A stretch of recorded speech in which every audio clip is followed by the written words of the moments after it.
Poštovani sugrađani, pozdravljam, ja sam Alan Šviker, ovih dana u medijima povodom ovog pisma podrške što je udruženje taksista Zjednog kantona dalo gradonačelniku opštine Zenica. Znači mi kao većina taksista u razgovoru sa nama je, sa mnom odnosno i sa svima je, nije podržala to su na svoju ruku radili njih trojica koji vjerovatno imaju neku korist od toga. Mi smo uvijek bili za mirne proteste, znači za prava građana svi, jer mi smo u bespravljenom gradu godinama ukazujemo na naše probleme, niko nas ništa nije nam pomogao, ni jedna vlast, znači ne podržajemo ni ovu, ni jednu vlast ne podržajemo. Za sukobe nikakve nismo, posebno za Paljevnu i sukobe s policijom kao je teške situacije kao i mi teške situacije. Ne možemo podržati čovjeka koji svaki dan prođe kraj štanda direkt taksista koji je njemu od kancelarije 50 metara.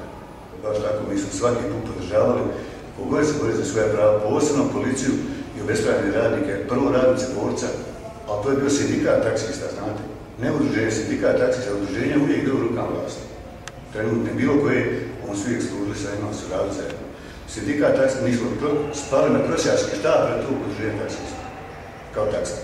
Podržali smo, znači, policiju, podržali smo čak radnice borca, Robnu kuću Bosan i svaki put smo protestno bili samo mirnim protestima.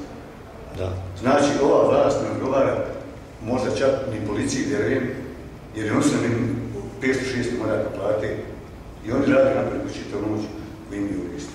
Ustanem upjet radim do 8 navečer za 20 modaka. Sa jednim takvim saopštenjem oni su faktički vas svrstavali uz vlast. Oni su to uradili, nisu pitali nikoga, verujte, konsultovaca nisu mislili. To su njih trojica uradili, znači dole iz udruženja.